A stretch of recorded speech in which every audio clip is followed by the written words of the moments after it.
nós precisamos definir critério de desempenho a tempo discreto para as respostas transitória e de regime permanente. Ou seja, nós precisamos saber o que acontece com a resposta da planta após a mudança na referência, quando o sistema ainda está chacoalhando, o que nós chamamos de período transitório, e depois, quando a planta converge, o que nós chamamos de regime permanente. Sobre gravar aula, Lucas, ou todo mundo, eu estou divulgando a aula para vocês, né? Porque eu estou gravando e estou subindo para o YouTube. Eu não estou esquecendo de mandar o link não, né? Ou eu estou? Acho que mandou de todas até agora. Tá, beleza. Se eu esquecer de alguma, me avisem, tá? Beleza. Tá. Então, e nossa aula de hoje é justamente isso. Aprender mesmo, caracterizar essas respostas de regime transitório e permanente a partir das informações da função de transferência a tempo discreto. Então, assim como nós fizemos para o caso analógico, lembra que lá nós falávamos, se o que se for tanto, o máximo sobrecinal na malha fechada vai ser tanto. Aqui também, nós vamos querer caracterizar as respostas transitórias de regime permanente a partir da função de transferência de tempo discreto. Mais precisamente, a partir dos polos da malha fechada da função de transferência de tempo discreto. Dessa forma, quando nós projetarmos um CDZ a partir da próxima aula para alocar esses polos em uma certa região do plano complexo, indiretamente nós estaremos adequando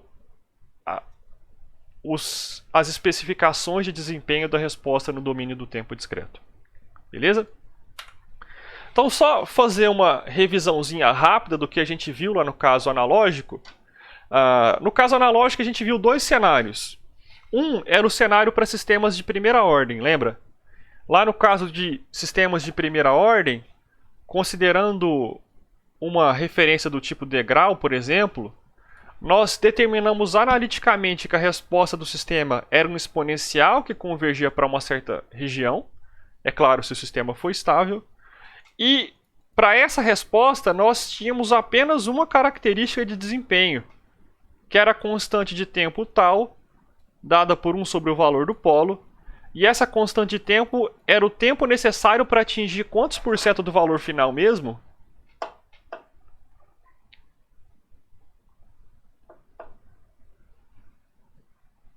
Quantos por cento para a gente determinar a constante de tempo de uma resposta de primeira ordem? 63%. 63%. Obrigado, Thales.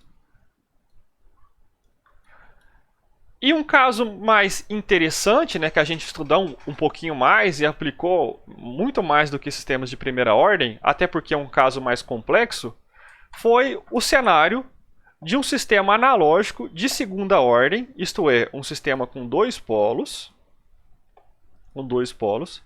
no caso subamortecido.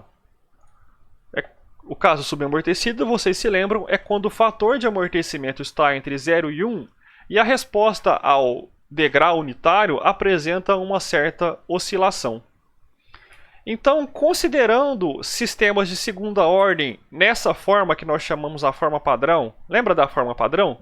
Ômega n ao quadrado sobre s ao quadrado mais 2 que si ômega n s mais ômega n ao quadrado. O que si é o que nós chamamos de fator de amortecimento. E o ômega n nós chamamos de frequência natural não amortecida. Como é um nome muito grande, assim como nós fazemos com os amigos da gente, a gente abrevia frequência natural. Considerando então um sistema de segunda ordem na forma padrão e uma entrada do tipo degrau unitário, nós determinamos analiticamente que a resposta era uma certa função no domínio do tempo, e a cara dessa resposta é essa mostrada aqui na figurinha, essa linha azul. Então você aplica um degrau unitário na entrada da planta, ou seja, não tem nada, a tensão está desligada, você liga a tensão e coloca 1 volt na entrada do processo, e a saída Y, com o passar do tempo, tem essa característica oscilatória que eu estou mostrando aqui nessa figura. Para essa resposta genérica foram definidos 4 requisitos de desempenho, ou seja, 4 parâmetros que caracterizam essa resposta. Quais são esses parâmetros? Tempo de subida, tempo de pico, máximo sobre sinal e tempo de estabelecimento. E tempo de estabelecimento. Só para lembrar, o tempo de subida é o tempo que a resposta demora para atingir o valor final pela primeira vez.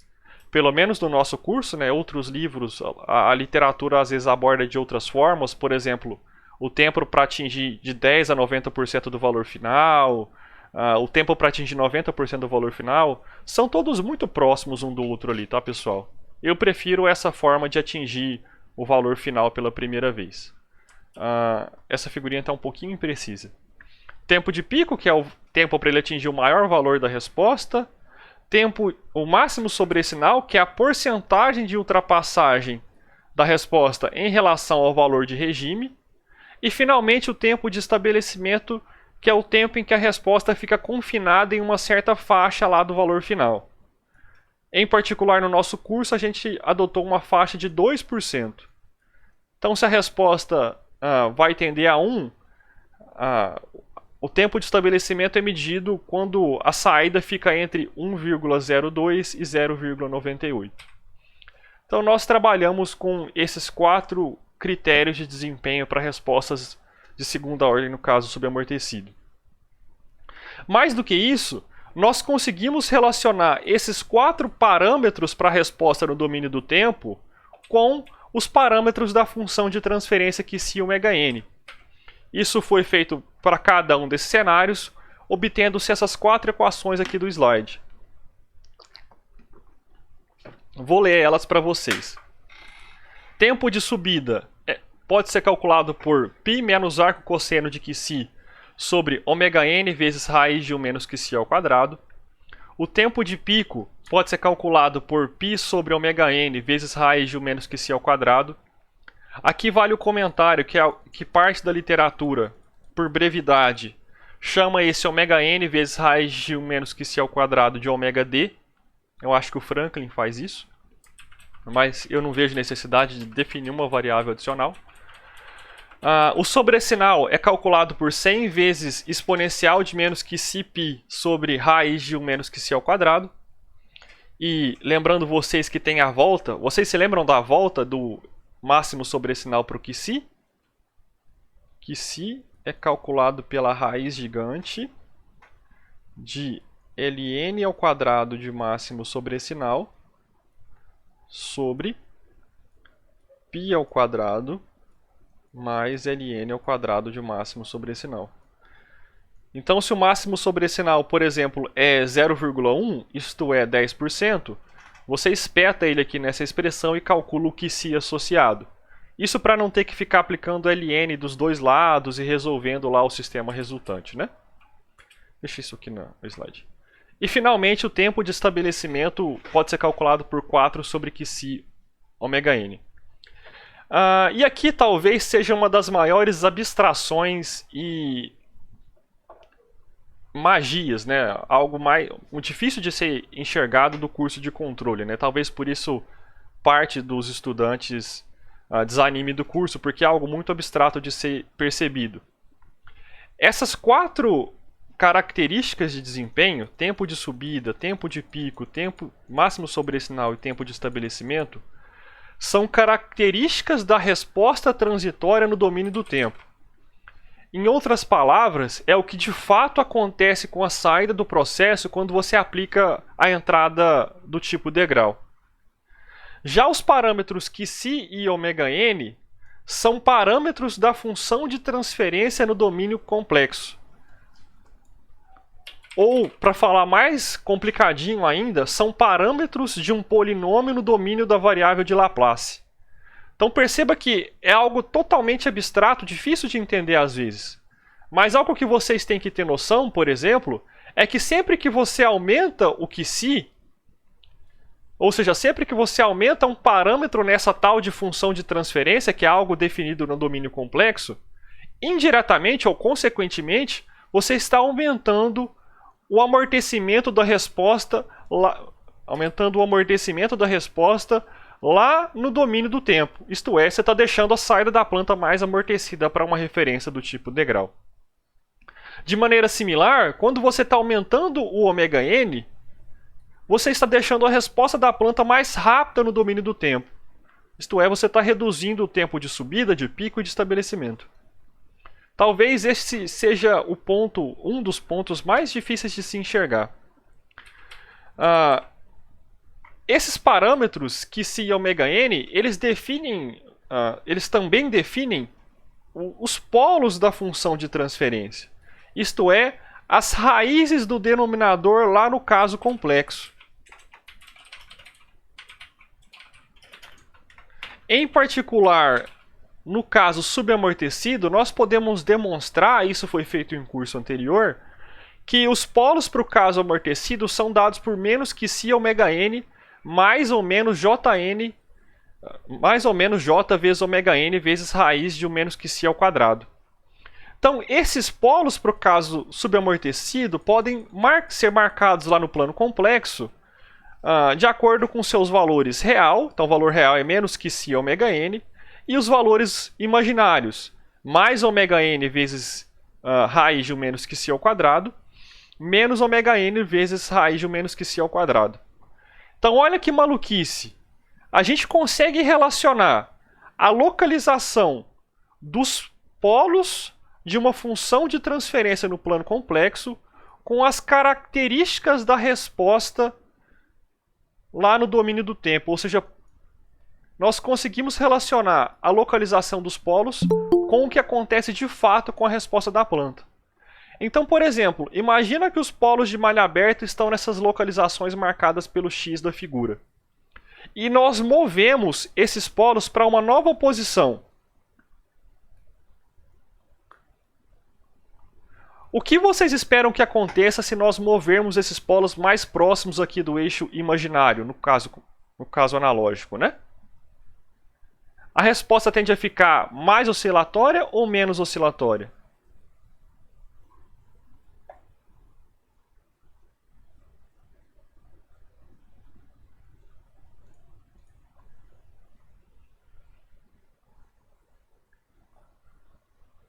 %50 de chance, mais ou menos.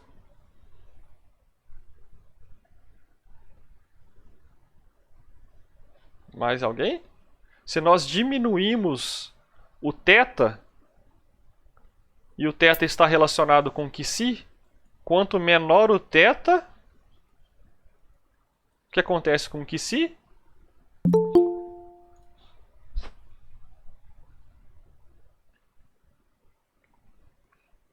Quanto menor o θ, o Qi pode ser calculado como cosseno de θ. Então, quanto mais próximo do eixo real os polos estão, menor é o ângulo θ. Quanto menor é o ângulo θ, maior o Qi. Quanto maior o Qi, maior o amortecimento da planta e mais amortecida é a nossa resposta. Beleza? Então percebam que maluquice, a gente está relacionando a localização dos polos no plano complexo com o que acontece com a resposta lá no domínio do tempo. Tudo bem? Talvez essa seja uma das maiores abstrações do curso de controle. Então, por exemplo, se nós quisermos que o máximo sobrecinal seja exatamente igual a 16,3%, nós podemos calcular o fator de... Perceba que isso é uma característica no domínio do tempo para a resposta do processo a uma entrada do tipo degrau. Nós podemos calcular que o fator de amortecimento associado é meio e o θ, que é esse ângulo que os polos complexos fazem, que os polos do caso subamortecido fazem com a parte negativa aqui do eixo real, que são dados por arco cosseno de Qi. Arco cosseno de meio é igual a 60 graus. E, portanto, se eu quero que o sobressinal para a resposta temporal seja de 16,3%, eu preciso alocar os polos em algum lugar dessas retas verdes que estão mostradas aqui no plano complexo. Se lembraram disso?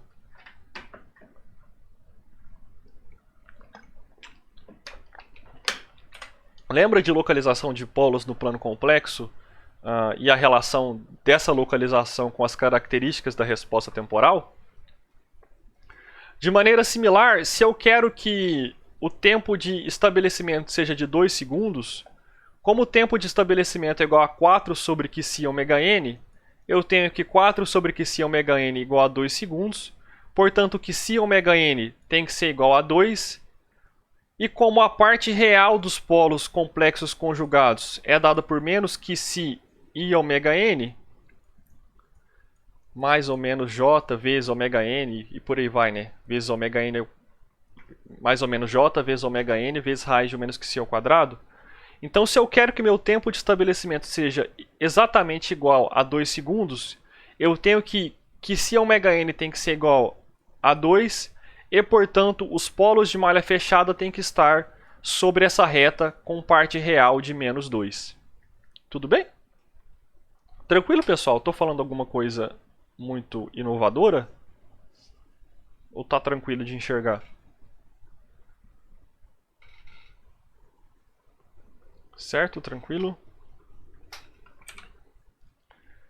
E, finalmente, se eu tenho um requisito, por exemplo, para a frequência natural ômega n, eu posso relacionar esse requisito com um certo semicírculo aqui no plano complexo, porque a distância dos polos complexos conjugados até a origem é dada por exatamente ômega n. Então, se eu tenho algum requisito que impõe que o ômega n tem que ser constante, como a distância do polo até a origem é dada por ômega n, eu vou ter um semicírculo aqui que é definido por ômega n constante, o que está ilustrado aqui nessa figurinha, né? Além disso, nós vimos que existem regiões ou que valores de QC ômega n constantes podem ser marcados lá no plano complexo, que dão origem a essa figurinha que está mostrada aqui, essas linhas pontilhadas no plano complexo. Pergunta: quais dessas curvas estão associadas com QC constante e quais dessas curvas estão associadas com ômega n constante?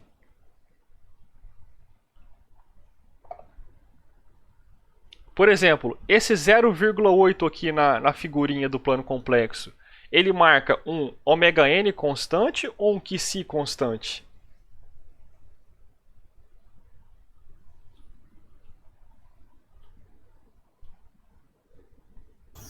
Acho que o ômega n, né? Porque o ômega n são os semicírculos. Exatamente. Então, esse 0,8 aqui no plano complexo, ele marca a região de ômega n constante igual a 0,8, que é dada por esse semicírculo que eu estou pacientemente achurando aqui com o nosso lápis.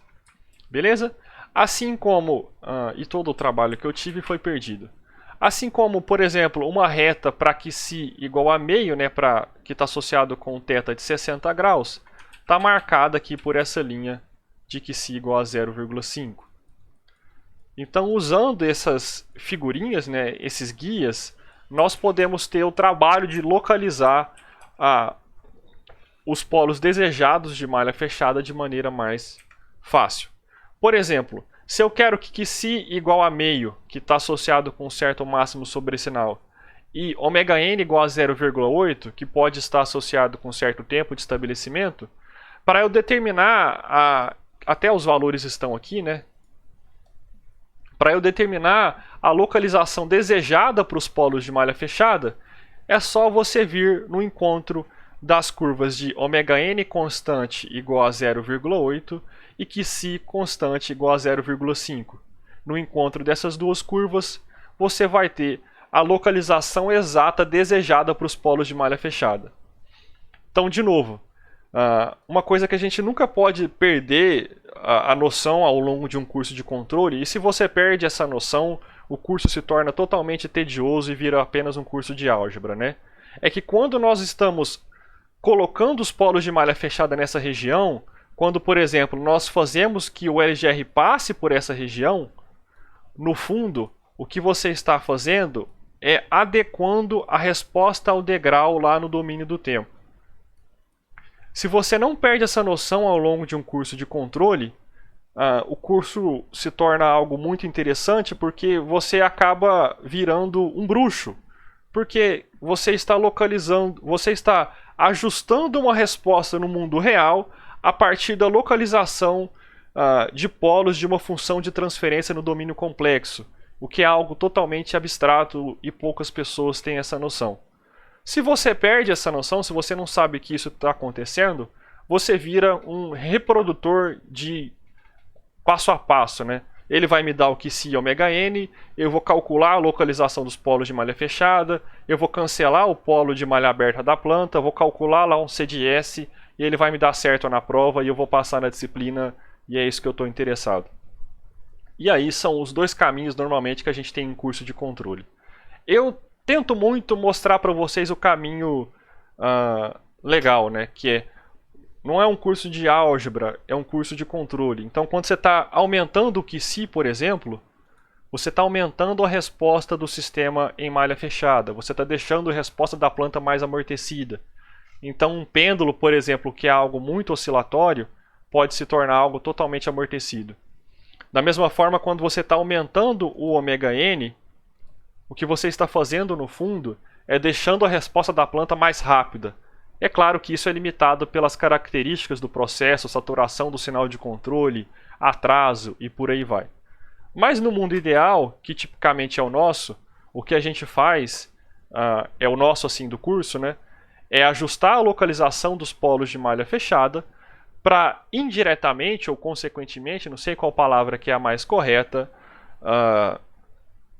ajustar a resposta em malha fechada no domínio do tempo. Beleza, professor. Me convenceu e também relembrei os conceitos lá do caso de tempo discreto, do caso analógico. Mas e no caso discreto? Como é que eu vou localizar os polos de malha fechada dentro do círculo unitário para aumentar o amortecimento da planta? Ou ainda, como é que eu vou modificar a localização dos polos da planta para deixar a resposta mais rápida, né, para não demorar tanto por exemplo, a aeronave seguir os comandos passados pelo piloto. Que inclusive eu li um trabalho recentemente que diz que se o tempo de subida da resposta ao comando do piloto for menor do que 100 milissegundos, tipicamente é considerada uma resposta desejável. Se for maior do que 100 milissegundos a resposta ao comando do piloto, normalmente os pilotos não gostam desse tipo de lei de controle, né? Eles acham que a aeronave está ruim de manobrar. Então, comentário totalmente aleatório, mas eu achei interessante. Bom, para fazer essa localização dos polos de malha fechada a tempo discreto, a partir de valores desejados das características de desempenho, nós vamos usar o mapeamento de polos. Então, o que a gente vai fazer no fundo é mapear os polos desejados do sistema usando a definição da variável z.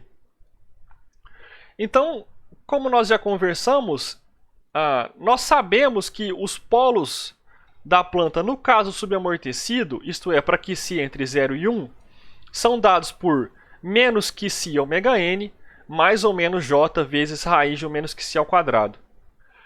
Mas nós também sabemos, lá da aula 2, na qual a gente definiu a transformada z, que z é igual a exponencial de s vezes t, sendo que esse t aqui é o período de amostragem. Se eu espetar no lugar de s o valor dos polos de malha fechada, né, o valor dos polos, no caso, subamortecido, e pessoal, só vale o comentário que eu estou falando malha fechada porque nós vamos usar essa localização para projetar controlador de malha fechada. Mas a rigor poderiam ser também os polos de malha aberta, tá? Se nós substituirmos no lugar de S o valor dos polos, do caso subamortecido, nós vamos ficar aqui Z igual a menos que C ômega N, mais ou menos J vezes ômega N vezes raiz de menos que C ao quadrado, todo mundo vezes o período de amostragem. Percebam, portanto, que nós temos uma localização para os polos do caso subamortecido já no domínio Z. Só que essa localização está ruim de entender. É um exponencial de parte real com parte complexa, então dá para desenvolver ela um pouquinho mais. Primeiro, a gente pode separar essa soma dos termos da exponencial em uma multiplicação de exponenciais. E depois, usando a expressão de Euler, e aqui eu vou poupá-los do desenvolvimento, é possível demonstrar que os polos do caso subamortecido são marcados lá no plano complexo com um módulo, isto é, com uma distância até a origem, dada por exponencial de menos que π vezes ômega n vezes t, e com uma fase, isto é, um ângulo em relação ao eixo real positivo, dado por mais ou menos ômega n vezes t vezes raiz de menos que c ao quadrado. Isto é, nós temos como marcar os polos do caso subamortecido lá no plano complexo no domínio Z. Então, considerando agora que nós estamos lá no plano Z, nós sabemos onde os polos do caso subamortecido estão localizados, né? Então, esses polos estão localizados a uma certa distância r da origem. E esse r é dado por exponencial de menos que π vezes ômega n vezes t. Perceba então que a localização dos polos depende do período de amostragem. E com o ângulo fase de z, eu poderia chamar isso aqui de θ ou algum outro ângulo. E esse ângulo é dado por ômega n vezes t vezes raiz de menos que c ao quadrado. Portanto, pessoal, se eu tenho agora um máximo sobressinal desejado e, por exemplo, um tempo de pico desejado, eu consigo transformar esse máximo sobressinal e esse tempo de pico em um certo QC e ômega n. E a partir desse QC e ômega n, eu consigo achar a localização desejada para os polos de malha fechada no plano Z. Basta espetar nessa expressãozinha o valor de QC, o valor de ômega n e o valor de período de amostragem para o qual será, ou no qual será implementado o seu controlador. De novo, nós vamos relacionar características da resposta subamortecida no domínio do tempo com regiões ou pontos no domínio complexo, no caso de vocês, que é o curso de controle analógico, com localizações lá no nosso querido plano Z. Tá claro até aqui, pessoal? Alguma dúvida? Eu falei alguma coisa muito rápido?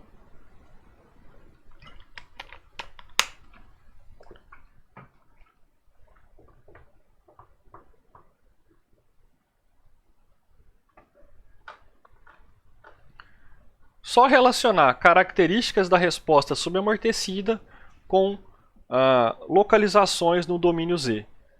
Para fazer isso, o que a gente fez foi pegar os polos subamortecidos, utilizar a definição da variável Z e calcular a distância, né, o módulo dos polos no caso subamortecido e a fase, né, no caso subamortecido também, isso tudo já no domínio Z. Então, a partir de um requisito, por exemplo, a partir de requisitos para a resposta a tempo discreto, nós podemos determinar localizações lá para os polos no plano Z. Mas é claro que tudo que a gente tem para tempo analógico, a gente quer também para o caso discreto. Então, por exemplo, lá no caso analógico, a gente tinha essas curvas bonitinhas que ilustravam para a gente as regiões de QC e ômega n constantes. Como é que vão ficar essas regiões aqui para o caso do tempo discreto?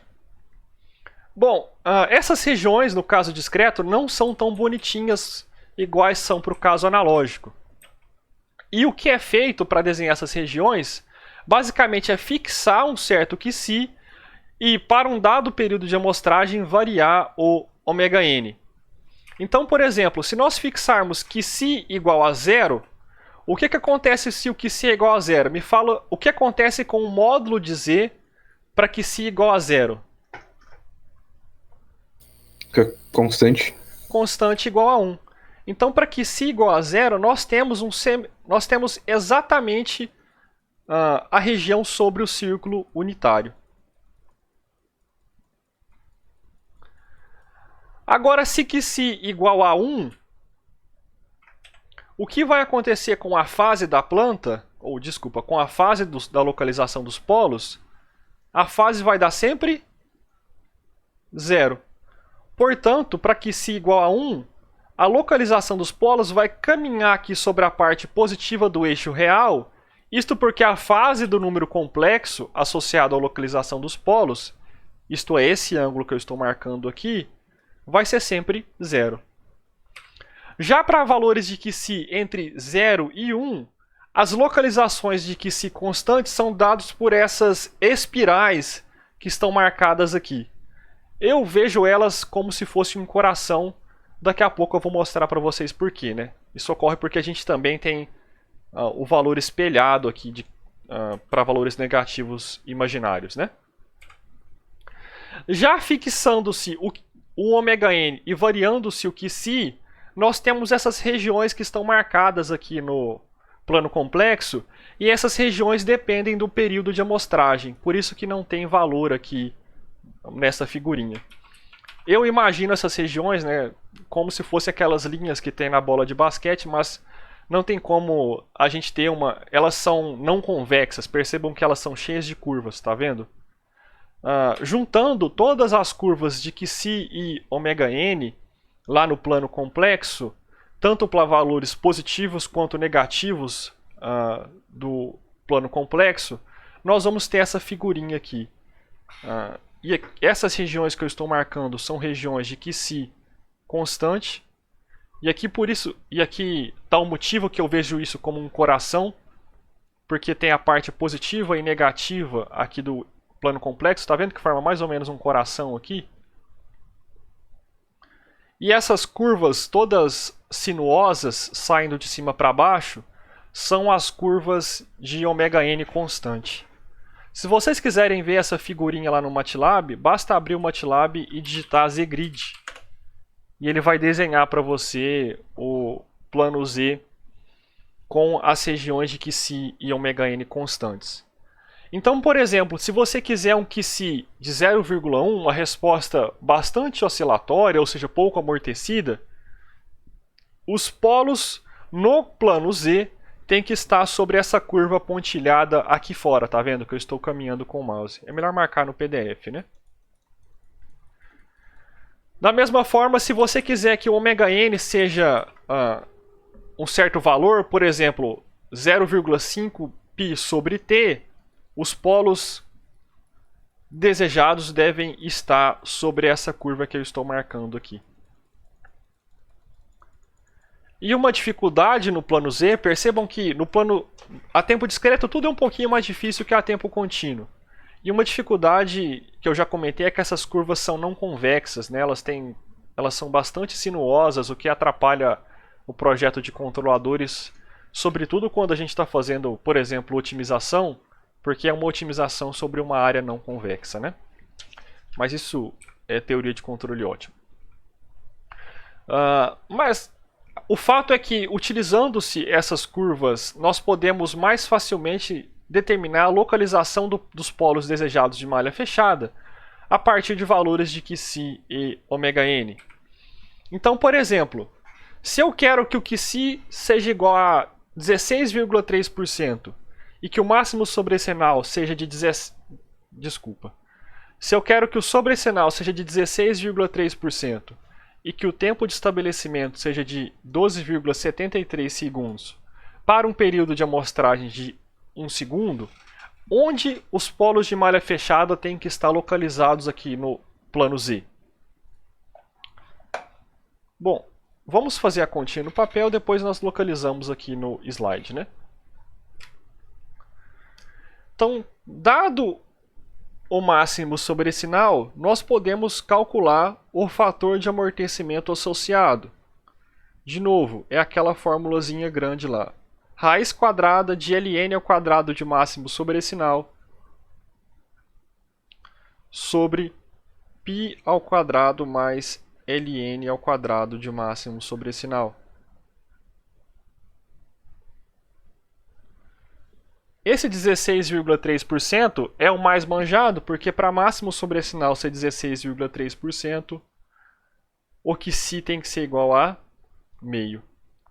Agora que eu tenho QC e eu sei a formulazinha do tempo de estabelecimento, 4 sobre QC ômega n, dado que o tempo de estabelecimento é igual a 12,73,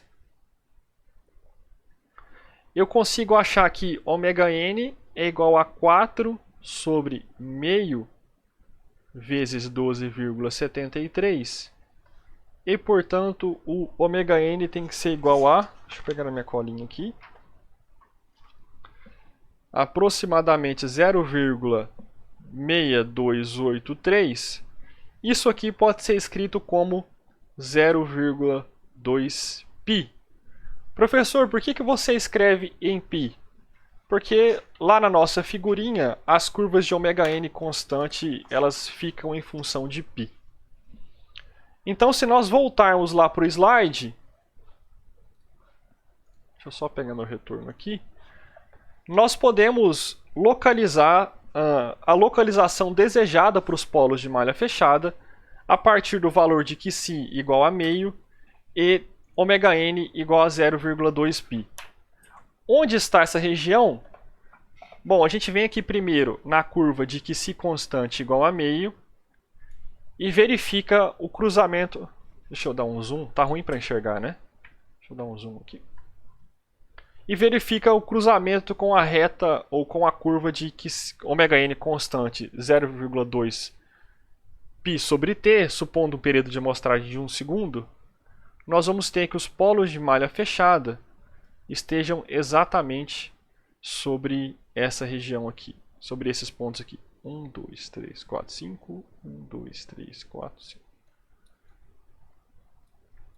Professor, o que isso quer dizer? Quer dizer que se os polos de malha fechada tiverem valores numéricos que resultem exatamente nessa região que eu marquei por esses quadradinhos, a resposta no domínio do tempo discreto para um período de amostragem de 1 segundo vai atender essas características de desempenho desejadas. Isto é, vai ter um máximo sobre esse sinal de 16,3% e um tempo de estabelecimento de 12,73 segundos. Pessoal, tranquilo? Difícil localizar polo desejado no plano Z?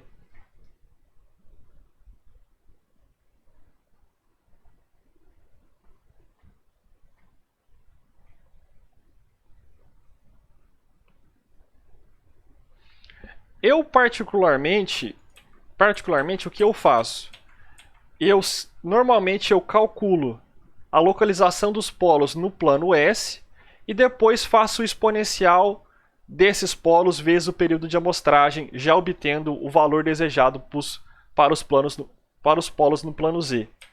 Mas eu acho sempre importante a gente passar por essas regiões de QC constante e ômega n constante, para que se vocês vejam o Z-grid em algum momento da vida de vocês, vocês não se assustem. Meu Deus, eu nunca vi isso.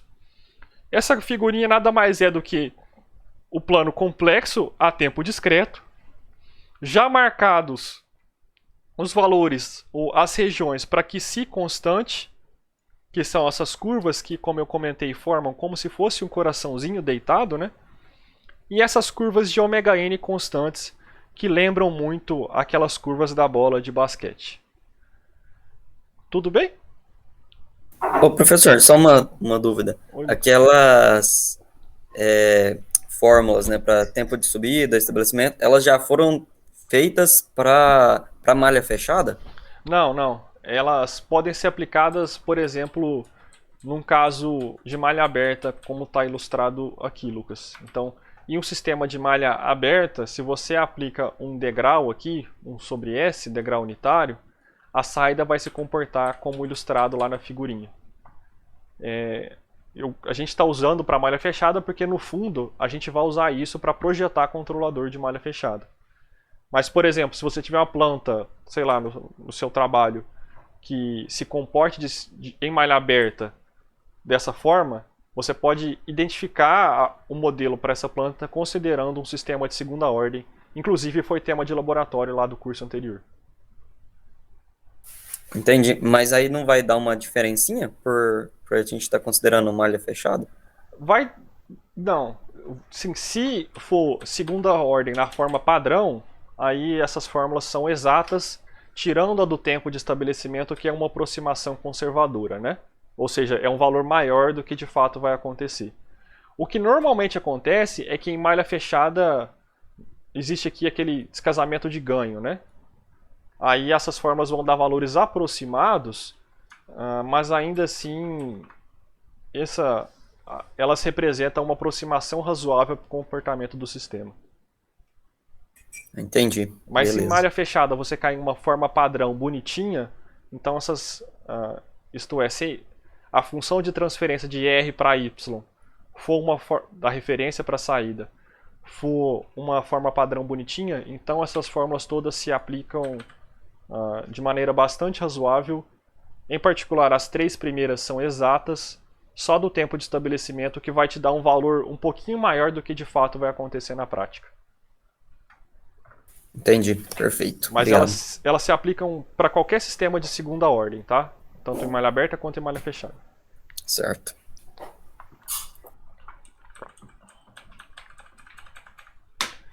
Bom, com isso a gente conclui o exemplo 2, né? Aqui está a resposta. E o exemplo 3, ele é um pouquinho diferente porque ele visa marcar aqui uma região, né?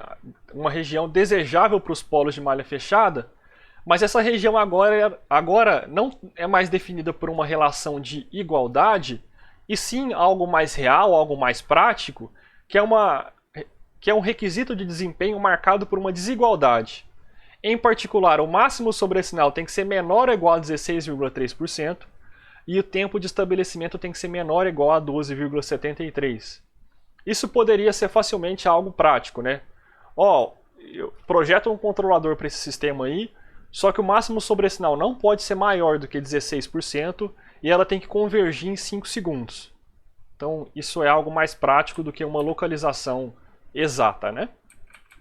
Então, enquanto vocês pensam nessa região, eu vou fazer chamada, né? Acho que já estamos aqui com praticamente 1 hora de aula. E desse modo eu já libero quem tem algum outro compromisso, né?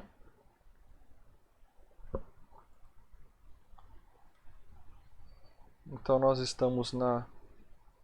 Opa. Eu vou ocultar isso aqui. Nós estamos na aula de critério de desempenho. Hoje é dia 19 de 8 do 21. Hoje é o último dia para vender as suas opções que você comprou no mês passado, para quem mexe com o mercado financeiro. Hoje a bolsa vai cair e hoje é a aula de critério de desempenho, né? Bom, vamos lá. Baltazar Alic. Presente. Douglas Teles.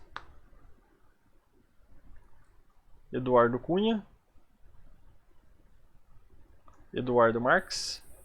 Presente. Gabriel Augusto. Presente. Gabriel Elisbão. Presente. Douglas, eu vi seu presente aí no chat, viu? Igor Augusto. Guilherme Gonzaga. Presente. João Gassan. João Pedro. Presente. João Vitor. Presente. Júlio Ferreira. Presente. Leonardo Borba. Presente. Lucas Boaventura. Presente. Luiz Moura. Já vi aí, Luiz. Matheus Paula. Presente. Matheus Santana. Thales Jonathan. Presente. Wainer Munhoz. Presente.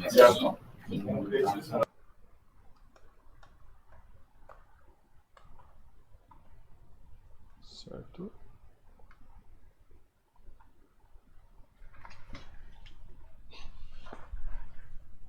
Pessoal, o prazo do nosso link vai se expirar, né? Então o Google vai encerrar nosso prazo. Eu vou gerar um novo link aqui e já mando para vocês. Então, tá aqui o novo link e a gente volta com a conclusão do exemplo 3. E aí nós vamos partir para as características da resposta de regime permanente. Até lá.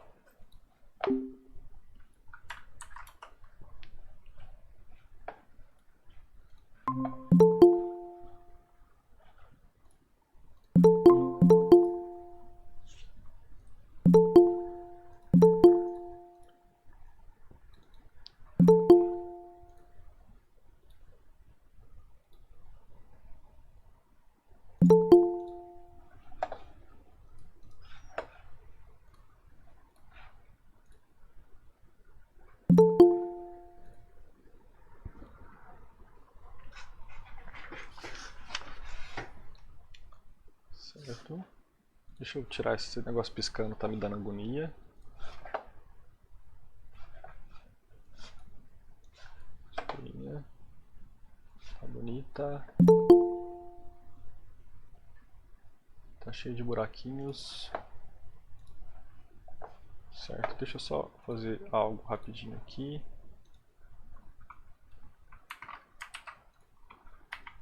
Vou colocar um outro código para rodar. Bom.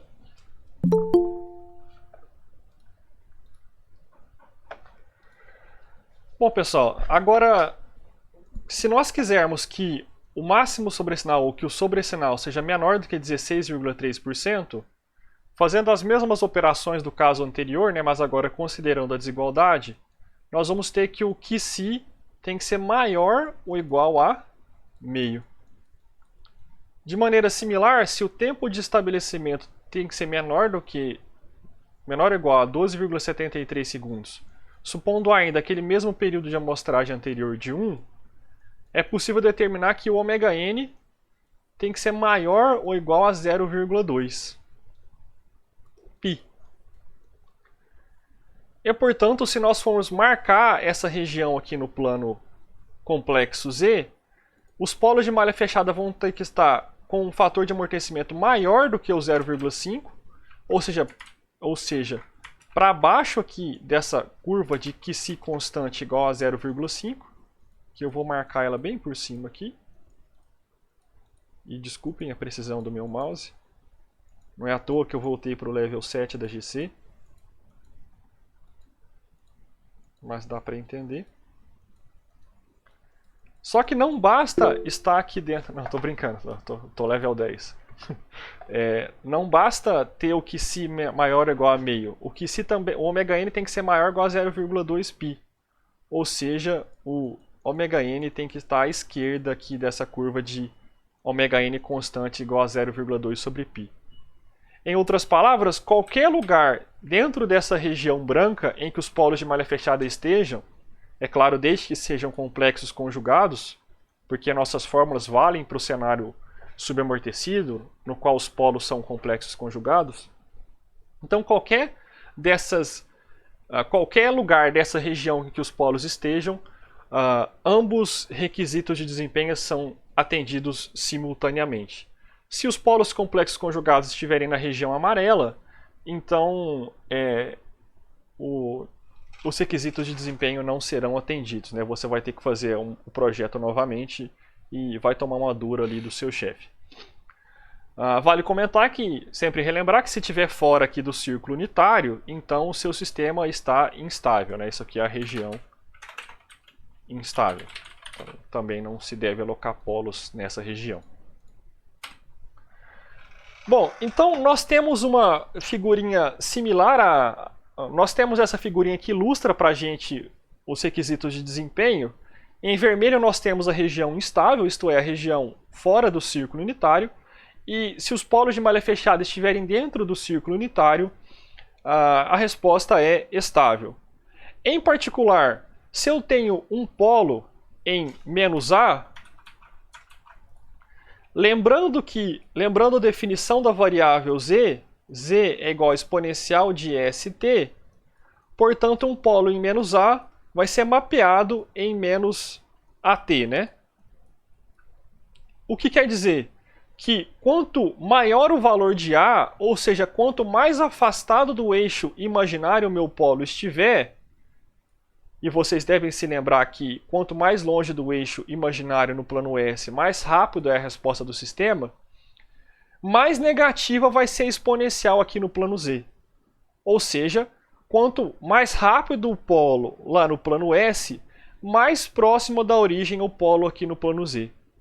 Em outras palavras, quando a gente aproxima os polos do plano Z, da origem no plano Z, nós estamos deixando a resposta de tempo discreto mais rápida. Tudo bem? Consegue enxergar isso? Então, um polo afastado, quanto mais afastado os polos estiverem do eixo imaginário lá no plano S, isso está relacionado com uma exponencial de potência mais negativa, uma resposta mais rápida, mais próximo do círculo, mais próximo da origem, tais polos vão ser mapeados aqui do plano Z. Ou seja, quanto mais próximo da origem, mais rápida a minha resposta a tempo discreto. Tudo bem? Todo mundo enxerga isso? Ou não?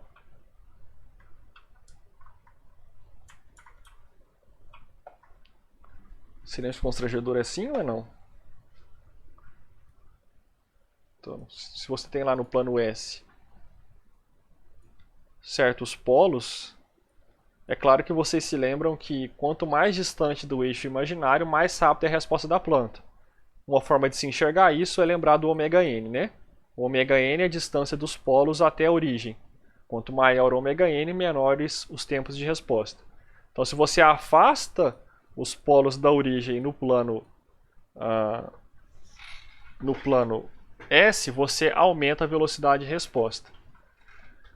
Como nós podemos lembrar que a distância dos polos à origem no plano Z é dada por exponencial de menos que si ômega-n-t, se você aumenta essa distância no plano S, se você aumenta o ômega-n, você diminui o valor, o módulo aqui no plano Z, ou seja, você aproxima os polos da origem. Quanto mais você aproximar os polos da origem no plano Z, mais rápida vai ser a resposta do seu sistema. Beleza? Bom, isso encerra o que eu tinha para falar para vocês de localização dos polos no plano Z e relacionar essa localização com as características transitórias da resposta subamortecida no caso discreto. Então nós vimos como se comportam as regiões de Qi e ômega-n constantes. Nós aprendemos a localizar o valor, a região dos polos de acordo com certas métricas de desempenho para a resposta temporal. E também nós vimos as características de velocidade de convergência. Agora nós vamos passar a falar sobre as características de regime permanente. E quando a gente fala em regime permanente, normalmente a gente está interessado somente em uma coisa: na precisão. Ou seja, no erro em regime permanente, ou em outras palavras, na diferença entre a referência e a saída depois que a sua planta convergiu. Uma interpretação para isso seria a diferença entre a temperatura comandada e a temperatura real do forno depois que essa temperatura se estabilizou.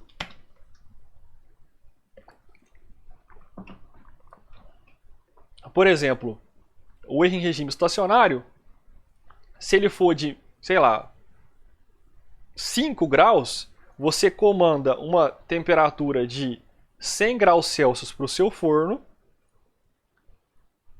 100 graus Celsius. E após um certo transitório aqui, que eu não sei o que é, a planta converge para 95 graus Celsius. Essa diferença entre a referência, entre a referência e a saída é o que nós chamamos de erro em regime permanente. Todo mundo se lembra do erro em regime permanente? Deu para dar uma relembrada?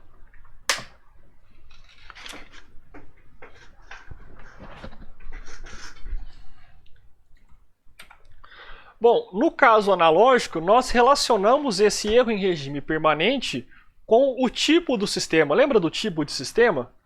Toda prova minha, há 3 anos aqui na UFO, tem lá uma alternativa de diferença entre tipo e ordem. O que é a ordem de um sistema?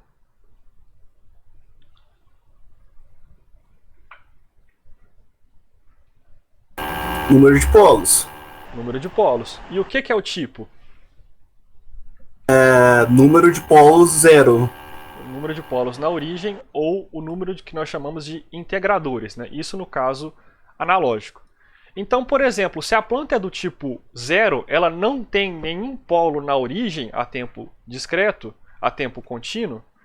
Isso quer dizer que a resposta para um degrau, para uma referência do tipo degrau, vai ter erro de regime permanente dado por A sobre 1 mais Kp, em que Kp é dado por aquela expressãozinha do limite. Limite de S tendendo a 0 de C de S vezes G de S. Lembrando que isso aqui são informações de malha aberta, ou seja, é o número de polos na origem em malha aberta que está relacionado com o erro em regime estacionário de malha fechada. Então, por exemplo, se a planta tem exatamente um polo em malha aberta, então quer dizer que a resposta a uma referência do tipo degrau em malha fechada vai ter erro de regime estacionário nulo. Em contrapartida, se essa referência de malha fechada for uma rampa, isso quer dizer que o erro em regime estacionário vai ser dado por A sobre KV, em que o A é a inclinação dessa rampa de referência e o KV é dado por limite de S tendendo a 0 de S vezes C de S vezes G de S. Nós inclusive aprendemos a localizar o Kp, o KV, lá também no diagrama de Bode. Se lembram disso do curso anterior? Mente pra mim e fala que sim. Mentira às vezes é bom. Sim. Isso, obrigado. Agora eu fico me sentindo bem. Bom, e no caso discreto, professor, como é que eu vou caracterizar a resposta, o erro em regime estacionário para diferentes tipos de referência? Bom, nós novamente vamos relacionar essa característica de resposta com o número de polos em uma certa região. Mais especificamente, nós sabemos que a definição da variável z é igual a z exponencial de st. Então, um polo na origem, S igual a 0, equivale a um polo sobre o círculo unitário em Z igual a 1. Ou seja, polos na origem, ou integradores no plano Z, acho que é mais preciso falar assim, né? Integradores no plano Z são marcados por polos aqui em cima do círculo unitário em Z igual a 1. Mas como isso afeta o erro em regime estacionário?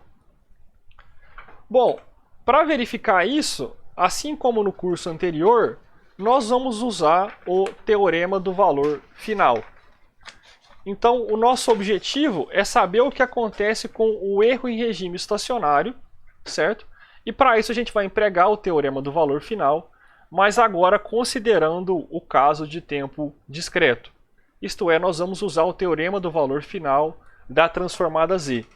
Então, o erro em regime estacionário, né, o erro para quando o tempo tende ao infinito, vai ser denotado por ESS, né, sendo que esse subíndice indica regime estacionário, ou do inglês steady state, e ele pode ser calculado pelo TVF da transformada Z, que é o limite de Z tendendo a 1, de Z menos 1 vezes E de Z. Só que para caracterizar esse erro em regime estacionário, nós vamos ter que saber a relação de malha fechada da referência para o erro, ou seja, considerando o efeito da realimentação. E nós vamos fazer isso utilizando o que nós sabemos de diagrama de blocos. Bom, nós podemos escrever que a relação entre o erro de rastreamento E, a referência e a saída é dada por E igual a R menos Y. Agora, nós conseguimos relacionar a saída Y com o erro de rastreamento E. Em particular, Y é igual a G vezes C vezes E. Se eu espetar o y aqui na expressão anterior, vai sobrar uma função, ou uma equação que depende dos sinais erro e referência e das funções de transferência da planta e do controlador, que vai ser essa expressãozinha aqui. E de z igual a R de z menos G de z vezes C de z vezes R de z. Se eu colocar esse R de z em evidência, essa expressão está errada, né? Aqui seria E de z, desculpa pessoal. Agora sim, eu tenho que corrigir esse slide. Se eu passar esses termos que dependem de E de z para a esquerda, colocando o E de z em evidência, vai aparecer... Deixa eu fazer no papel, que agora está errado, eu já perdi a confiança.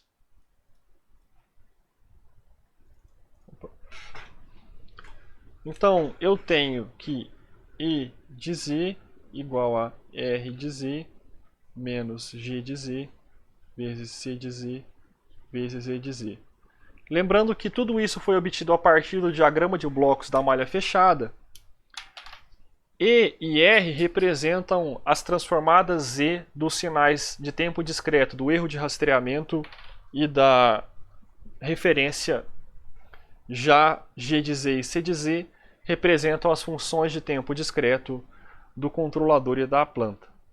Passando os termos que dependem de E de Z para a esquerda e colocando o E de Z em evidência, eu consigo escrever 1 mais G de Z vezes C de Z vezes E de Z igual a R de Z. Finalmente, E de Z igual a 1 sobre 1 mais G de Z vezes C de Z vezes R de Z. O que nós temos aqui, portanto, é uma função de transferência de malha fechada, ou seja, ela considera a realimentação, e ela representa no domínio Z a relação da referência para a saída.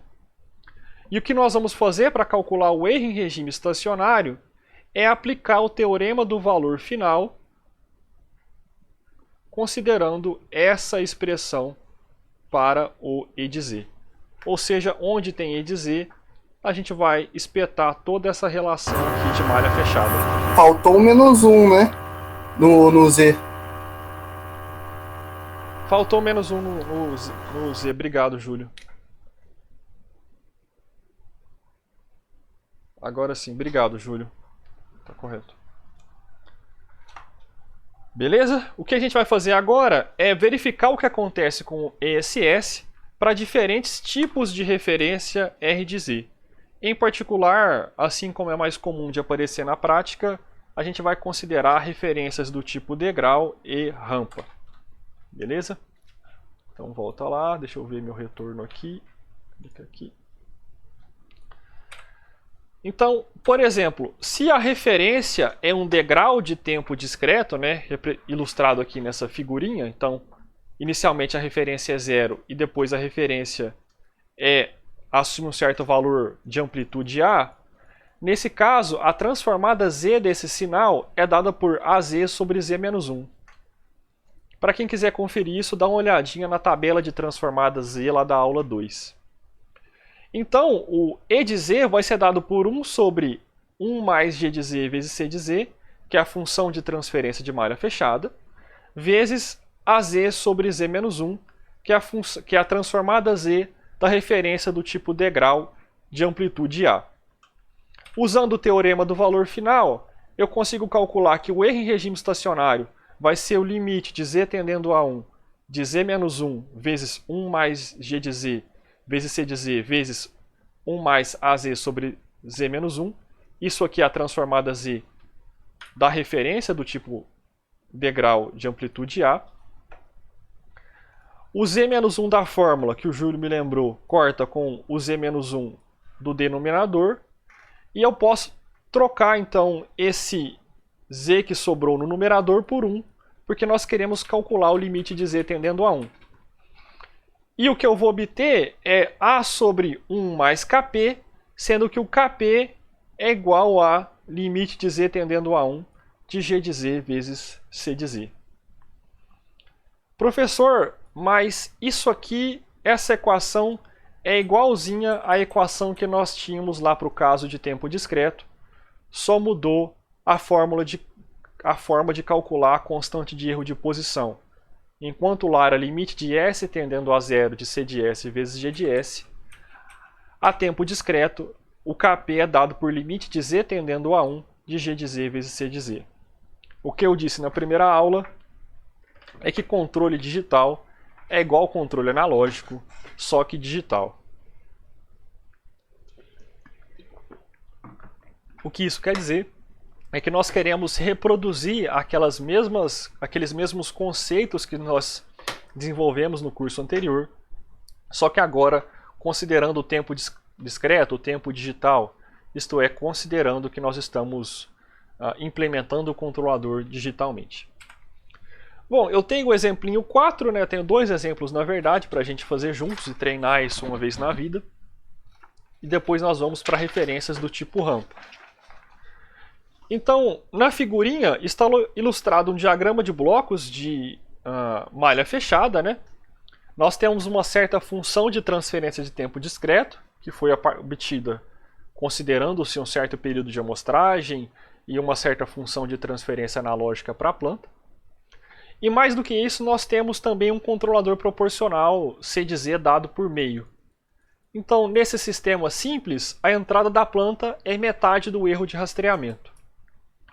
E o que está sendo solicitado é que nós calculemos o erro em regime estacionário considerando uma referência do tipo degrau unitário. Ou seja que, em um dado momento, a referência que antes era 0 vai passar a assumir um valor 1. Lembrando que nós estamos a tempo discreto, né? Então tudo aqui são sinais de tempo discreto. Isto é, definidos apenas nos instantes de amostragem. Vamos lá para o papel. Fazer isso juntos. Bom, nós verificamos que o erro em regime estacionário de tempo discreto é dado por A sobre 1 mais Kp. Como a referência a um degrau é unitária, nós temos 1 sobre 1 mais Kp. No caso de tempo discreto, o Kp é dado por limite de Z tendendo a 1 de G de Z vezes C de Z. No nosso exemplinho, o Kp é dado por limite de Z tendendo a 1 de G de Z, que é 0,0952 sobre Z menos 0,9048 vezes o controlador, que é meio. Como nós não temos nenhuma indeterminação ao substituir o valor do limite, né, ou seja, ao se trocar Z por 1, eu posso escrever que o Kp é dado por 0,0952 sobre 1 menos 0,9048 vezes meio. Ou seja, o Kp é igual a... Deixa eu conferir no meu papelzinho. Surpreendentemente, isso vai dar meio, não me lembrava. E se o Kp dá meio, o erro em regime estacionário dá 1 sobre 1 mais meio, que é 1 sobre 1,5, que pode ser aproximado como... Deixa eu só escrever isso para deixar bem claro. 1 sobre 1,5, né? 1 sobre 3 sobre 2, que é aproximadamente 2/3 ou 0,6 7. Tudo bem, pessoal? Algum passo mais estranho? Alguma coisa não ficou clara?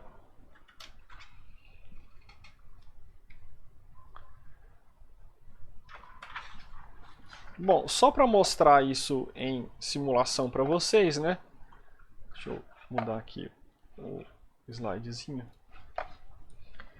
Então, um jeito de definir função de transferência de tempo discreto, né, é você definir a variável z. Então eu vou definir a variável z para um período de amostragem de 1 segundo, por exemplo. Opa! Agora sim. Então z é a variável z considerando um período de amostragem de 1 segundo. Deixa eu passar minha cabeça para lá. Isso. Agora eu vou definir a função de tempo discreto z, que é 0.0952 dividido por z menos 0.9048. Vou definir o controlador, meio, e vou definir a função de transferência de malha fechada, mais uma vez usando aquele velho comando feedback. Feedback do ramo direto e, no nosso caso, a realimentação unitária e negativa. Opa. E ele vai calcular aqui para mim a função de transferência de tempo discreto. Para calcular a resposta ao degrau unitário, você pode usar o comando stepz de malha fechada. Ou o step mesmo normal. Por que o stepz deu errado? Não tenho certeza.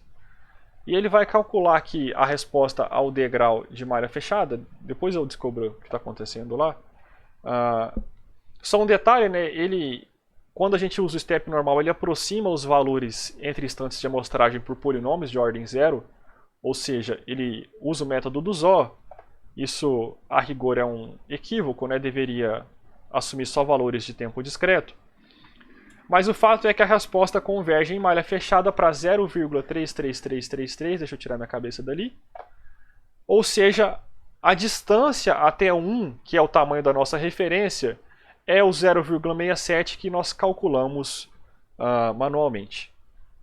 Então, isso é o que representa o erro de rastreamento, né? É a diferença em regime estacionário da referência para a saída. Em um cenário prático, você iria comandar que a velocidade do motor vá para 1 RPM, mas ela vai assumir 0,6667 RPMs.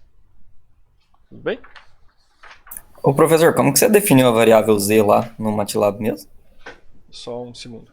São duas formas, Lucas. Deixa eu pegar isso aqui e passar minha cabeça para o outro lado. Opa, cena errada. Aqui.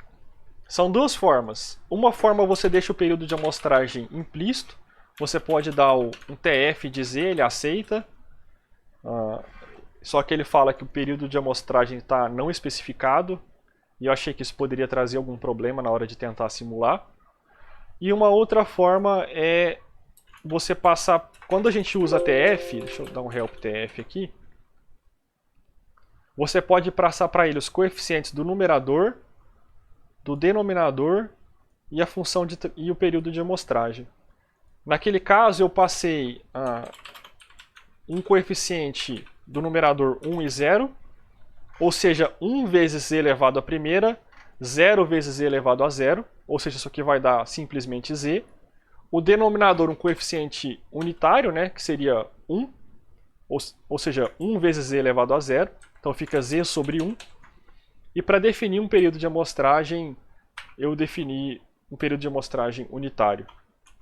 E aí ele criou de novo a variável z, né, uma função de transferência de tempo discreto, que é exatamente igual a z, com um período de amostragem de 1 segundo. Beleza? Beleza, entendi. São duas formas. Aqui a primeira você deixa o período de amostragem não especificado, e a segunda você especifica um certo período de amostragem. Beleza, obrigado. Então, só comentando, né? Isso aqui poderia ser uma forma, por exemplo, de você definir um certo controlador C de Z, né? Meu controlador, por exemplo, vai ter vai ser Z sobre Z mais 1 sobre Z menos 1 e eu vou implementar ele com um período de amostragem de 500 milissegundos. Aí ele cria lá para você a sua função de transferência do controlador e você pode prosseguir para simulação, para análise dos polos de malha fechada, né? Entendi. Beleza. Tá. Então, a resolução está aqui e nós vamos para o próximo exemplo, e o próximo exemplo ele tem algo interessante a ser notado. Tanto o controlador quanto a planta têm certas funções de transferência, né, tem certas dinâmicas de tempo discreto, mas o que eu quero destacar é que a função de transferência da planta tem um polo sobre o círculo unitário, ou seja, tem um integrador ali. O que será que vai resultar quando a planta tiver exatamente um integrador? Então vamos lá para o papelzinho, vocês já devem ter uma certa resposta esperada, mas não custa confirmar, né? Bom, nesse exemplo, a referência que está sendo assumida é uma referência de amplitude A, e o erro em regime estacionário é dado por A sobre 1 mais Kp, e novamente o Kp é aquele limite de Z tendendo a 1, de G de Z vezes C de Z. Substituindo as funções de transferência do controlador e da planta aqui nessa equação, eu posso escrever o G de Z é dado por 1,7501 vezes Z mais 0,1424 sobre Z menos 1 vezes Z menos 0,0003 vezes a função de transferência do compensador, que é 1,0778, deixa eu puxar isso aqui um pouquinho para cá, vezes Z menos 0,67, vou só economizar um pouquinho de espaço, a rigor seria 0,6703 sobre Z menos 0,82, né? E deixa eu colocar um aproximadamente aqui, porque eu acabei arredondando de cá. O fato é que agora a planta, nesse exemplo, tem um polo na origem, tem um Z menos 1 aqui no denominador. E o que acontece se eu substituísse o Z igual a 1? O Kp vai divergir, o Kp vai assumir um valor muito elevado. O Kp vai tender ao infinito. Se o Kp tende ao infinito, à medida que o Z tende a 1, e ele está no denominador da função de transferência, isso quer dizer que quando a planta tem um polo no círculo unitário, né, ou mais, o erro em regime estacionário vai tender a 0. Ou seja, se a planta tem um integrador a tempo discreto, tem um polo na origem sobre o círculo unitário, o erro em regime estacionário tende a 0. Igualzinho nós tínhamos lá para o caso analógico. A diferença é que lá a gente media polos na origem e aqui nós medimos polos sobre o círculo unitário. Beleza?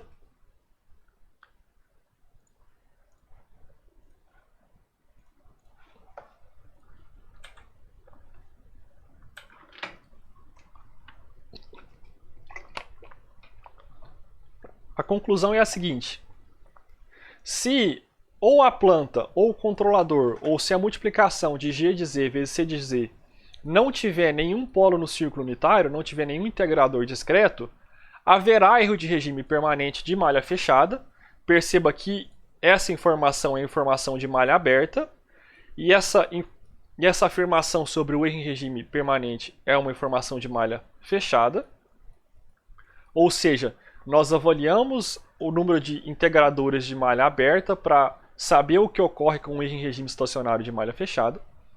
No caso, se não tiver nenhum integrador, haverá erro de regime permanente, que pode ser calculado por meio da expressão que nós vimos.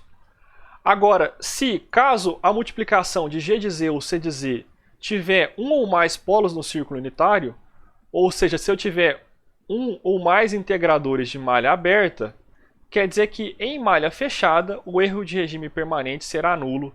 Isso ocorre porque a constante de erro de posição tende ao infinito. Tudo bem?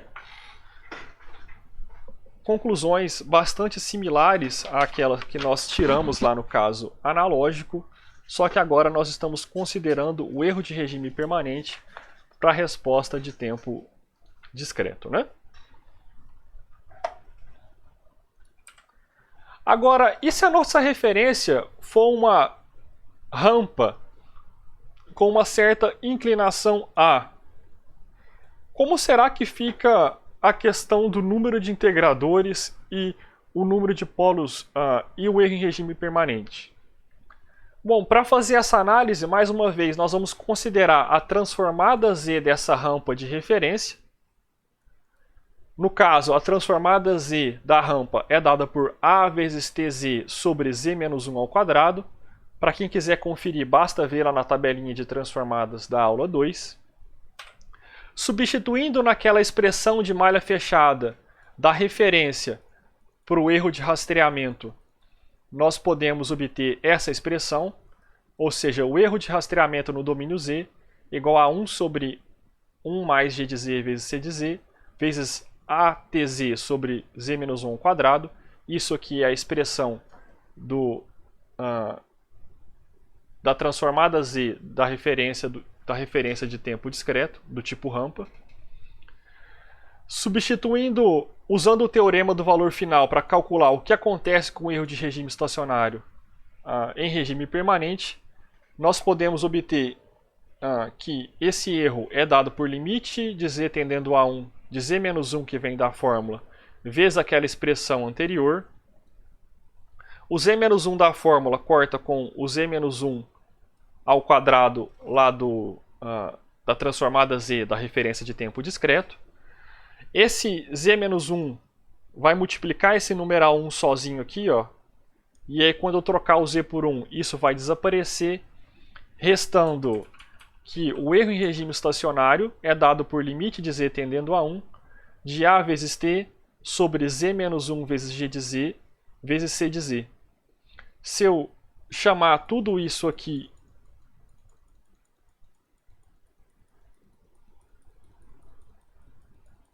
de 1 sobre kV, eu posso escrever que o erro em regime estacionário é dado por A sobre kV, em que kV é dado por limite de Z tendendo a 1 de Z menos 1 vezes G de Z vezes C de Z sobre T. Então nós temos uma expressão bastante similar àquela que nós tínhamos lá para o caso analógico, né? Mais uma vez, o erro em regime estacionário para referências do tipo rampa é dado por A sobre kV, só que agora o kV ele é um pouquinho diferente. Ele é dado por limite de Z tendendo a 1 de Z menos 1 vezes G de Z vezes C de Z sobre o período de amostragem, né? E nós temos um exemplinho para fazer esse cálculo, depois uma tabelinha de resumo, e nós já estamos chegando no final dessa parte da aula teórica. E aí eu tenho só um pedacinho de uma atividade para fazer, e a gente vai concluir ela na próxima aula. Então calma aí, pessoal, que eu estou acabando, também estou cansado. Mas está acabando, confia. Então nós queremos calcular o erro em regime permanente. Deixa eu mostrar lá no slide, né, melhor. Nós queremos calcular o erro em regime permanente para esse sistema em malha fechada que está ilustrado aqui, só que supondo um período de amostragem de meio segundo e uma referência do tipo rampa unitária, ou seja, a inclinação daquela rampa de referência ela é 1. Então agora sim, vamos lá para o papel para resolver esse exemplinho. O erro em regime estacionário é igual a A sobre kV, que é a constante de erro de velocidade, né? A justificativa da nomenclatura dessa constante é a mesma do curso anterior, em que A é igual a 1 porque a rampa está supondo está sendo suposto ter inclinação unitária, né? Em particular, o KV é limite de z tendendo a 1 de z menos 1 vezes g de z vezes c de z sobre o período de amostragem t. Isto é, substituindo os valores, KV é igual a limite de z tendendo a 1 de z menos 1 vezes 1 sobre 2, vezes 2 na verdade, né? Deixa eu só pegar porque o t vale meio, então dividir por meio é igual a multiplicar por 2. Vezes 2 vezes a função de transferência g de z, que é aproximadamente 1,75 vezes z mais 0,14 sobre... Eu vou aproximar tudo por duas casas, pessoal. Na prática não façam isso, mas é para caber no papel aqui, senão vai estourar meu limite de papel. Z mais... Opa. Então g de z é dado por 1,75 vezes z mais 0,14 sobre z menos 1 vezes z menos 0,0003. Esse aqui eu deixei em 4 casas porque senão ia dar zero embaixo, né? Eu não queria que isso ocorresse. Vezes a função de transferência do compensador, 1,08 vezes z menos 0,67 sobre z menos 0,82. O que acontece agora nesse exemplinho é que eu tenho um z em 1 no numerador e eu tenho um z em 1 no denominador. Então, esses z a menos 1 se cortam e eu posso agora trocar o z por 1 na expressão, obtendo um certo valor de KV. Poupando a todos nós da carga algébrica... Professor, por que multiplica por 2 mesmo? É porque o período de amostragem, nesse caso, João, é dado por meio. Então, dividir por meio é a mesma coisa do que multiplicar por 2. Ah, entendi. Era só para não ficar Certinho. uma divisão gigante aqui, ia ficar mais feio do que já está. Entendi. Tudo bem? Eu perdi nessa. Não, tudo bem, talvez eu falei muito rápido, não é culpa sua. Fazendo a devida continha, espero não ter errado em nada antes, né? A constante de erro de velocidade dá 7,84 e, portanto, substituindo na expressão do erro, o erro em regime estacionário para essa rampa vai ser dado por 0,1276. Opa, isso é o erro em regime estacionário. Professor, mas o que isso representa? Não entendi. Isso representa que, a tempo discreto, a nossa rampa de referência é uma rampa linear com inclinação unitária, né? Ou seja, se quando passa aqui no instante de amostragem de 100, o valor da referência vai ser exatamente igual a 100. E a saída de tempo discreto, vou representá-la por bolinhas, vai ter um certo comportamento transitório, a gente não sabe, né? A gente não avaliou. Mas o fato é que, em regime permanente, essa saída vai ter a mesma inclinação da rampa de referência, só que a distância entre essas duas rampas, esse gapzinho aqui, ó, vai ser dado por 0,1276, isso em malha fechada. É como se você estivesse rastreando alguma coisa que está se movendo, por exemplo, um satélite, e tivesse um gap ali de 0,1276 radianos. Lembra do exemplo do satélite do curso anterior? Ou, melhor ainda, né? Lembra do experimento do trenzinho, para quem fez a aula prática lá no Arduino? Acho que tem bastante gente aqui, né? Júlio, Gabriel, Elisbão, João... o Leonardo Borba não me lembro. Guilherme. Eu fiz também o trenzinho. Lucas. Então é como se o soldadinho tivesse na mesma velocidade angular do trenzinho, só que 0,1276 radianos atrasado, né? Tudo bem? Ah, vocês não fizeram. Achei que tinha feito. É que teve o João Vitor fez, não fez, João? Ou foi o outro João Vitor? Não, eu fiz no EAD também. Foi outro João Vitor, um de óculos. Mas o tempo tá passando muito rápido. Eu vou começar a confundir os discentes daqui a pouco tempo. Bom, pessoal, só um detalhe. Deixa eu voltar lá pro papel. O que aconteceria se, ao invés de um único polo no círculo unitário, se ao invés de um único integrador, a planta tivesse dois integradores?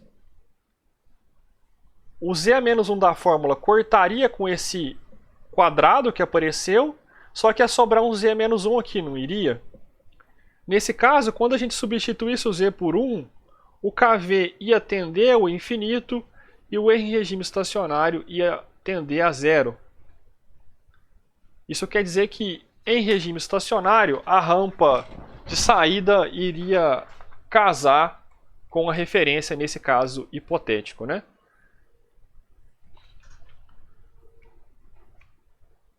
Ou seja, se a planta tiver dois integradores ou mais, o erro isso em malha aberta novamente, né? O erro em regime estacionário para uma referência do tipo rampa, isso aqui teria que ser Z, né? Deixa eu marcar aqui para trocar depois. O erro em regime estacionário para uma referência do tipo rampa vai tender a zero. Se tiver exatamente um integrador, esse erro em regime estacionário vai ser constante, ter uma amplitude dada por A sobre KV. E se tiver nenhum integrador, não tiver nenhum polo sobre o círculo unitário, a inclinação das rampas de referência de saída vai ser diferente, ou as inclinações, né? Isso quer dizer que o erro em regime estacionário vai divergir, né? É como se sua rampa de referência tivesse uma certa inclinação, só que a sua saída tem outra inclinação. E o gap e a diferença entre essas rampas vai só aumentar quando o tempo passar. E essa tabelinha resume tudo que a gente precisa saber, né, para o caso das características de erro em regime permanente para o caso de tempo discreto. Percebam que eu nem considerei nesse curso referências do tipo parábola. Como eu já comentei isso com vocês uma vez, eu particularmente nunca vi uma referência do tipo parábola ser adotada. Então eu acho que é algo mais teórico, mas nem abordei. Mas se você olhar na literatura, essa coluna normalmente tem uma terceira coluna, que seria a coluna para referências do tipo parábola. Beleza? E aí, isso é o que vocês precisam saber. Importante sempre lembrar, pessoal, essa tabelinha relaciona o número de integradores de malha aberta, ou seja, quantos integradores você vai ter que colocar no seu controlador, de acordo com certos requisitos para o erro em regime estacionário de malha fechada. Então a gente ajusta em malha aberta para adequar o erro em regime estacionário de malha fechada. Mais uma vez, nós vamos ajustar o número de polos, que são raízes de um denominador no plano complexo, ou no plano Z, para adequar as características de desempenho em malha fechada no domínio do tempo.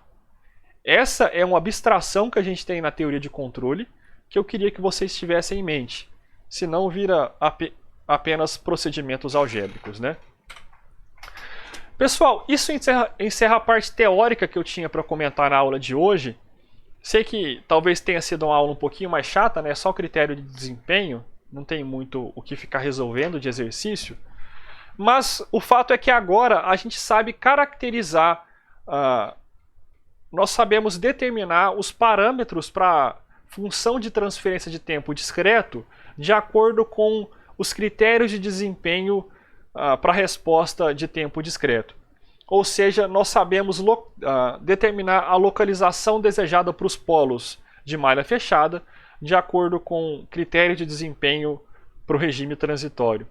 Mais do que isso, nós sabemos quantos integradores, quantos polos sobre o círculo unitário a planta tem que ter em malha aberta de acordo com requisitos para a resposta de regime permanente. Tudo isso vai ser usado na próxima aula para aprender a projetar controladores discretos, ou seja, projetar CDZs, utilizando o lugar geométrico das raízes de tempo discreto. Pô, professor, para domínio discreto também tem lugar geométrico das raízes? Tem. E já vou adiantar, spoiler, as regras do lugar geométrico das raízes de tempo discreto são iguaizinhas às regras do lugar geométrico das raízes de tempo analógico. Elas não mudam. Então nós vamos poder empregar as mesmas regras para desenhar e para projetar controladores. A diferença é que ao invés de estar no plano S, nós vamos estar no plano Z. Então, para você que estava aí só pela parte teórica da aula, agradeço a sua presença e sua paciência. E isso encerra o que eu tinha para falar de teoria. Vamos brincar um pouquinho no MATLAB, mas hoje eu não vou fazer o projeto do controlador propriamente dito, porque nós ainda não vimos como projetar controladores, né? Só vou mostrar como a gente pode abrir o SISUTool e mostrar também como podem ser definidos os critérios de desempenho lá de tempo discreto. Beleza? Então, deixa eu só abrir aqui o roteirinho de atividades. Ele está aqui.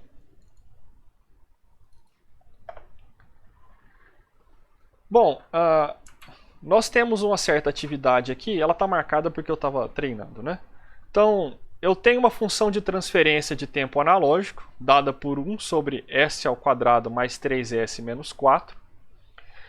Os polos dessa função de transferência são mais 1 e menos 4.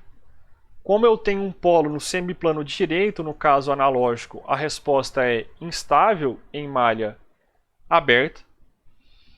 O que está sendo pedido primeiro é que nós obtenhamos uma função de transferência de tempo discreto, supondo um período de amostragem de 0,2 segundos e um método do segurador de ordem 0. E o segundo momento para a gente projetar um controlador de tempo discreto, projetar um CDZ, de acordo com requisitos de máximo sobrecinal e de tempo de estabelecimento. E a gente vai começar a fazer isso na aula de hoje usando o SISUTool. Olha aqui, Lucas, o SISUTool. Vale comentar, aí o Júlio vai ficar bravo comigo, que o SISUTool do Python é ruim. Ele não funciona muito legal, não. Já tentei usar para não depender da ferramenta do MATLAB. Sim, as ferramentas do MATLAB, aquelas, como é que fala? Gráficas, nessas APIs. São melhores. Inclusive o próprio gráfico, para root loco, você clica no ponto, ele dá o ganho certinho, é bem mais fácil. Sim. O do Octave também não é tão ruim, né? Desculpa, o Octave não, o COpen Modelica lá. Mas assim, eu usei uma vez há muito tempo. Mas, assim, comparação Control Toolbox do Python, MATLAB, né, que são as duas que eu tive mais contato, a do MATLAB é melhor. Então, vamos começar a fazer essa simulação aqui, pessoal, juntos. Deixa eu fechar minha figurinha. Deixa eu salvar um backup dessa figura, depois eu analiso.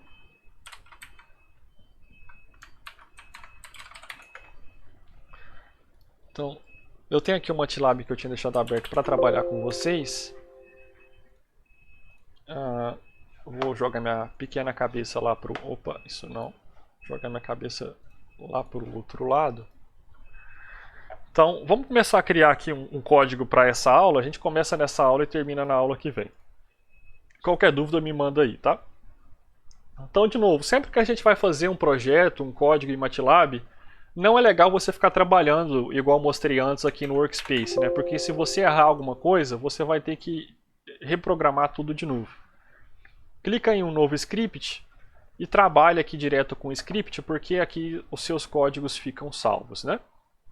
Então, vou salvar isso, chamar de aula síncrona do dia 19 de agosto do 21. E eu gosto de começar limpando tudo que está lá no Workspace, fechando todas as figurinhas e apagando esses comandos iniciais. Então vamos começar definindo... Pessoal, qualquer pergunta, por favor, abre o microfone, digita aí, eu estou olhando mais para o retorno do que para a tela. Então, definindo a função de transferência da planta, né? Então, vou definir aquela variável auxiliar S, que eu tenho esse hábito feio de usar ela para definir funções de transferência. E vou definir a função de transferência da planta. São dois polos, né? Menos 1 e mais 4, se eu não me engano. Então, deixa eu só conferir aqui. Opa, tem muita coisa aberta. É isso. Agora, eu vou criar aqui, vou discretizar. Deixa eu quebrar isso em seções. Discretizar a função de transferência, usando o ZO. Então, o período de amostragem foi dado. 0.5 ou 0.2? 0.2. E agora eu preciso obter a função de transferência de tempo discreto a partir da função de transferência de tempo contínuo. Qual que é o comando que a gente usa mesmo? Para converter do contínuo para o discreto? C2disk, né? C2D. Muito bem, Leonardo. Então, G discreto vai ser continuous to discrete, C2D. Para quem não se lembra, dá um help aí no seu MATLAB, se ele estiver aberto. Então, o C2D converte de tempo contínuo para tempo discreto. Da função de transferência da planta. Então, vamos converter a função de transferência da planta para o período de amostragem, considerando o método segurador de ordem zero, né? Eu passo o ZO. Só passar o ZO. Se você rodar esse código, vai aparecer na sua... Vai dar problema porque eu chamei de TS, não TA. Se você rodar, vai aparecer a função de transferência de tempo discreto. Beleza? E agora, para fazer o projeto do compensador, a gente vai abrir uma ferramenta chamada SisoTool. Então, abrindo o SisoTool. O SisoTool é uma ferramenta de projeto para sistemas SISO, por isso SisoTool. Então, se você dá um SisoTool de GDisk, ele vai abrir já o SisoTool para a função de transferência de tempo discreto. Então, vou rodar isso aqui e vai abrir uma janelinha na sua tela ou na minha tela. Não sei se você está acompanhando, né? Então, abre essa janelinha aqui. Espera meu computador carregar.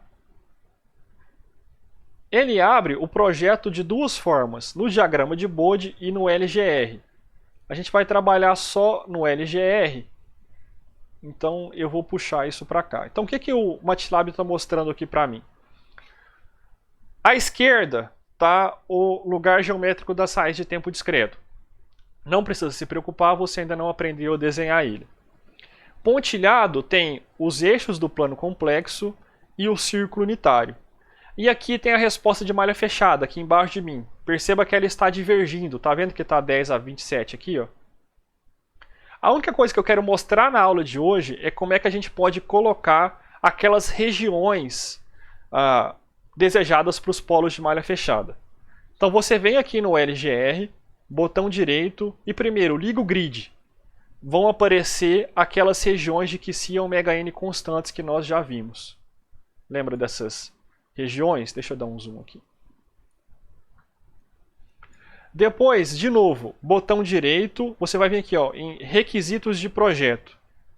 Vai em novo e vai colocar os requisitos de projeto. São dois. Máximo sobresinal ou porcentagem de overshoot, né? Quanto que era? 10? Menor do que 10. Então, ele já vai marcar a região de máximo sobresinal menor ou igual a 10. Perceba que ela depende de uma região com QC constante. E a outra região é para tempo de estabelecimento de 2 segundos. Região branquinha, botão direito, requisitos de projeto, né? Novo, tempo de estabelecimento menor do que 2 segundos. Ele já vai marcar a região de tempo de estabelecimento menor ou igual a 2 segundos. O que essa figurinha mostra pra gente? Que se os polos de malha fechada estiverem dentro dessa região branca, então os requisitos de projeto no domínio do tempo vão ser atendidos. Pessoal, eu tenho 2 minutinhos, ficou muito apertado. Deixa eu passar outro link aqui para vocês e a gente encerra a aula no próximo link, tá? Para não ficar muito corrido, né?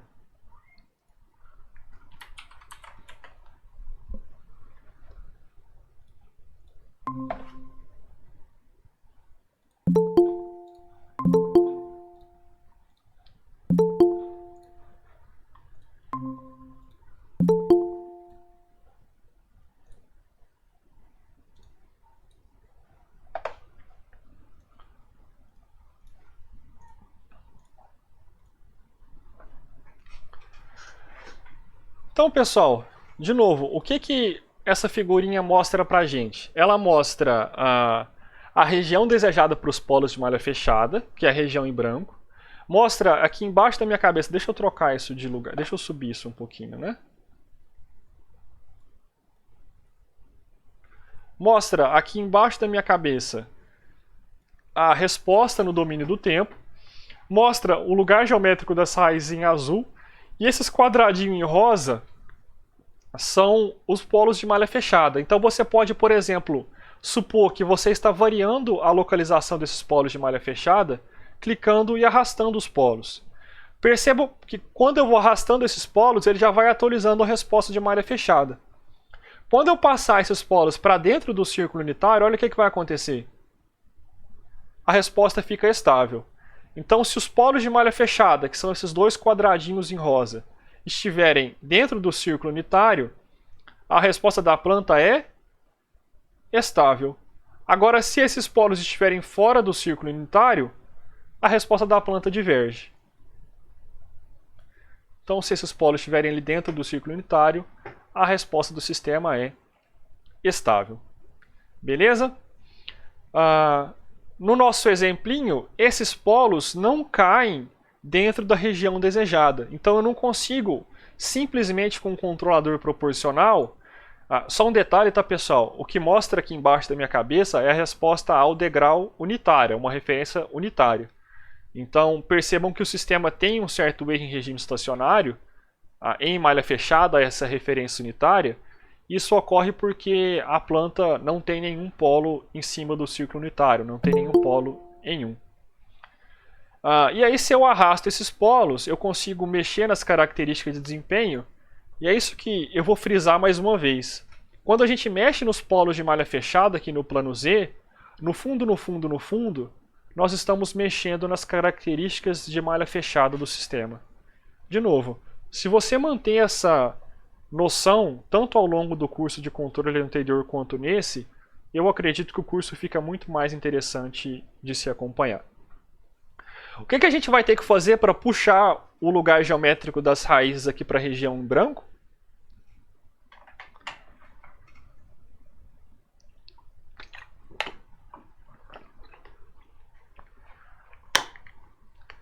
Nós vamos ter que colocar zeros e polos lá no nosso compensador para modificar o lugar geométrico das raízes natural do sistema, fazendo com que ele passe aqui na região em branco, e depois nós vamos clicar nos quadradinhos em rosa e arrastar, adequando assim a resposta de regime... Desculpa, a resposta de regime transitório, né? Beleza, pessoal? Difícil mexer no SISUTool. Assim, existem milhares e milhares de outras ferramentas que o SISUTool tem para você. Ele tem método de ajuste automático aqui, tá vendo? Ó? Automated Tuning, isso é baseado em alguns métodos da literatura. Tem Loop Shaping, ninguém aqui fez controle robusto comigo, né? Mas são métodos, esses 2, 3 métodos aqui são métodos de controle robusto. Métodos baseados na teoria de controle ótimo, ajuste de controladores PID automático. Então, assim, essa ferramenta do MATLAB, assim como o System Identification Toolbox que vocês usaram na aula prática anterior, ela é bem completinha. Se você quiser fazer projeto usando a carta de Nichols Black, lembra da carta de Nichols? Vocês aprenderam a desenhar? Então ela é bem completinha. A gente vai arranhar a superfície dela. Aprender a abrir, aprender a definir requisito de projeto, fazer projeto no LGR e por aí vai. Beleza? Aí na próxima aula a gente segue daqui, na próxima atividade, né, de fato projetando o controlador para atender os requisitos de desempenho e depois montando a simulaçãozinha, talvez no Simulink, não pensei ainda. Show? Alguma dúvida sobre abrir a ferramenta, o uso? Beleza, eu não tenho nenhuma dúvida não. Show demais esse Sisutu aí. Ferramenta muito boa. Nossa, fico imaginando os caras que estudavam esse negócio antigamente, tivesse uma ferramenta desses, os caras iam pirar. Então, era tudo no braço, cara. Eu já comentei com vocês, era um professor meu que trabalhou na parte prática, falou que era papel manteiga em cima de... Tinha o ábaco, né, do LGR e o papel manteiga com o desenho da resposta em frequência. Eles ficavam dançando em cima da carta de Nichols Black, né? Então, Nossa, a gente não trampo, hein? precisa mais disso. Então, pessoal, se ninguém tem dúvida, agradeço a todo mundo que ficou até agora. Por hoje vocês estão dispensados aí, sobrando 20 minutos. Falou, Pedro. Obrigado. Tchau, tchau. Tchau, gente. Até semana que vem. Obrigado a Falou, vocês. Pedro. Até semana que vem. Até semana que vem. Tchau, gente. Até mais. Tchau, até semana.